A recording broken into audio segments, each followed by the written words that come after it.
Hello and welcome to World Talks on TVP World with me, Hashim Kumar.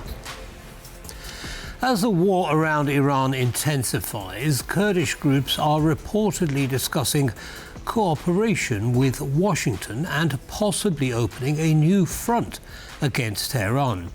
But such a move could reshape regional dynamics, especially for Turkey, where the Kurdish question remains politically and strategically sensitive. To explore this topic, we're joined by İlkan Dalkuç. He's director of Daktilo 1984. Mr. Dalkuç, welcome to TVP World. Thank you very much for taking the time. Always good to be here, sir. Good morning. So, Donald Trump, and I quote, "I think it's wonderful that they want to do that. I'd be all for it." So this is what President Trump said to Reuters about the Kurds joining the fight against the Iranian regime. Who are the Kurds? Actually, there are at least 4 or 5 factions of Kurds, as far as we know. Kurds in Iran basically consist of different factions, also and from different belief systems. Some of the Kurds in Iran are actually more more connected and more devoted to the current Iranian regime. There are Shia.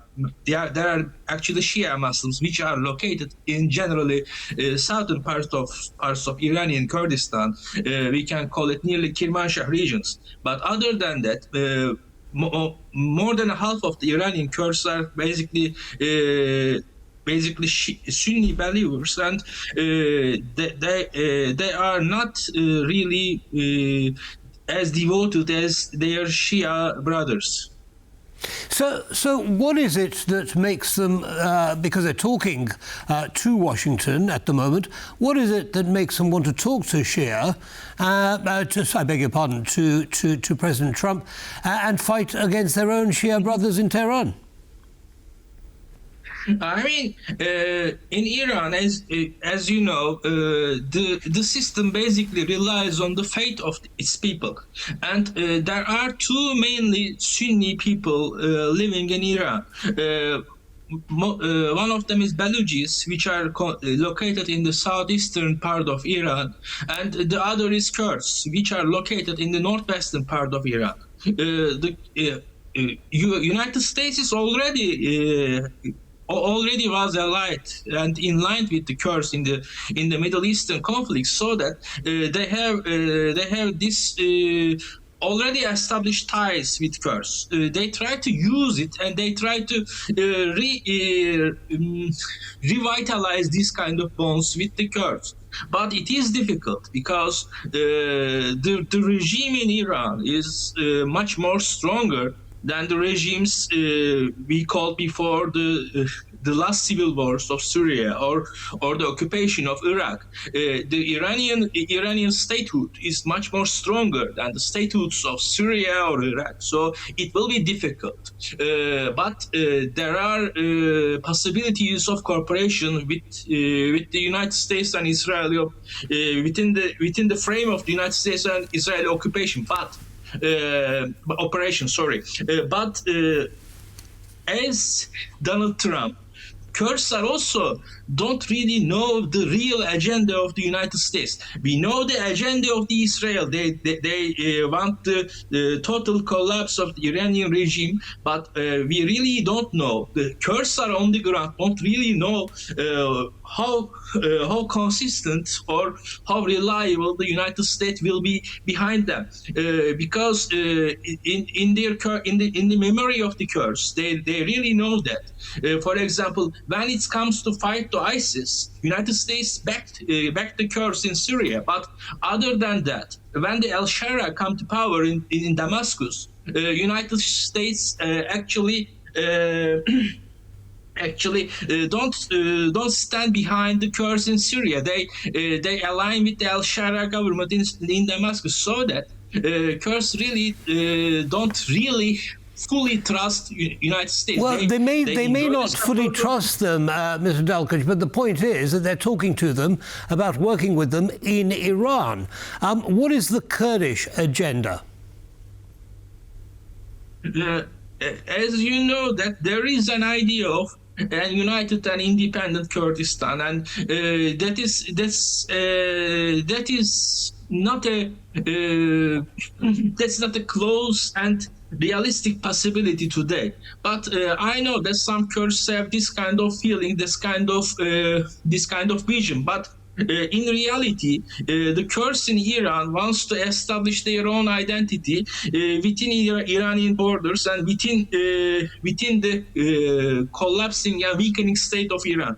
So they actually assessing both risks and opportunities in Iran. All right. So the Kurdish agenda is to have their own semi-autonomous region, as you describe it. But they're not only in Iran, are they? They're in Syria, they're in Iraq, they're in Turkey as well. What is the likelihood of Kurds from those countries getting involved in this battle? I mean, that's a different subject because it is very tricky.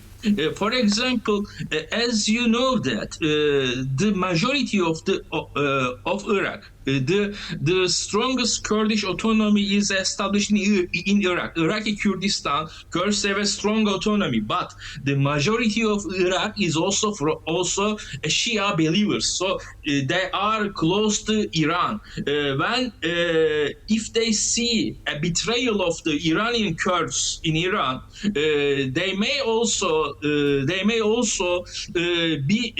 in danger in Iraq.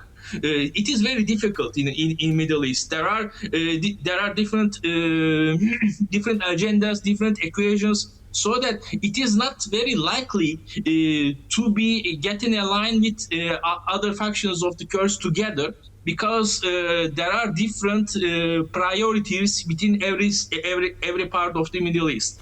Okay, now President Erdogan of Turkey has a long-standing hatred, I suppose, of the Kurds, the PKP in particular, one of the Kurdish political parties.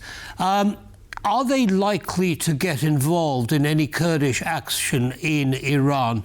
In other words, to help the regime put down the Kurds?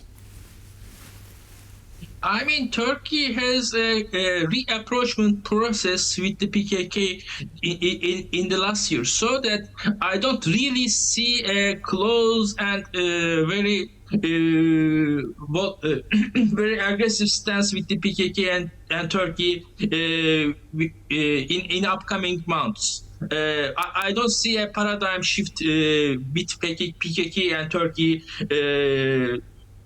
I don't see a close and probable possibility in upcoming months. I don't see that. Understood. Because we are...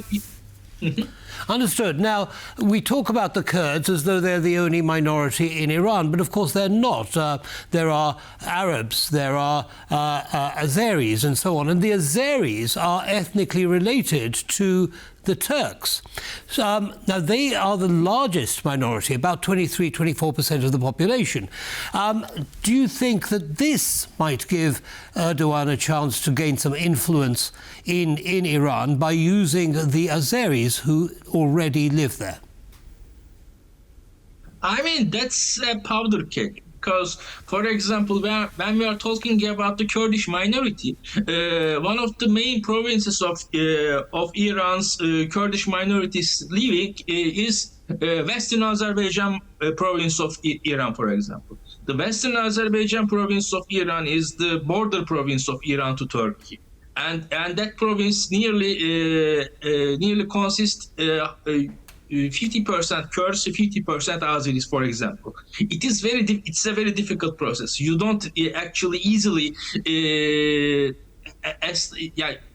will be difficult and dangerous for both Iran and Turkey. And maybe you know that Turkey and Iran are long rivals, but they don't really fight between each other in the last couple of centuries, because there is a power balance between two of them. I don't see that Turkey will militarily involve to the Iranian conflict by itself. Turkey may be may involve some sort of an, for example, humanitarian way. For example, refugees and safe zones and buffer zones and this kind of thing. But I don't see that any possibility that Turkey's involvement is bigger than this kind of humanitarian approach. I don't see that because and also Azeris are, as we said before, Shia, and Azeris are really holding a lot of very important places within Iranian statehood. Azeris are not some kind of a minority like Kurds, like Baluchis. Azeris are really on the center of the Iranian state. There are some minorities in Iran. They have some sort of an hierarchical stance. Azeris are living in the higher echelons of Iranian society. So what is the likelihood of some kind of breakup or fragmentation within Iran based on these differing minority groups? And very quickly, if you would, please, because we've only got a few seconds left. Okay. Most likely minorities to dissolve, to separate from Iran is actually, as we said, Kurds and Baluchis, because some of them are, there are religious differences between them. But I don't see the dissolvement of Iran is a close and near probability, because it will be very difficult for both Turkey, both international community, both Europe, because as we all know that Iran has nearly 100 million people living there. The Iranian population is very big. It's nearly 5 times of Syria. As we know, as we witnessed before, in the civil war of Syria, Europe suffered a lot of refugee crisis in every corner of it. If something likely happens in Iran, it will be disastrous for Europe. So that I think the world, basically Europe, and people won't really will see something like that. Let's hope that doesn't come to pass. Mr. Dalkuç, thank you very much indeed for sharing your analysis with our audience. Have a good day, sir. Thank you so much. Thank you. And that brings us to the end of this episode of World Talks. Don't go away, lots more coming up. Goodbye.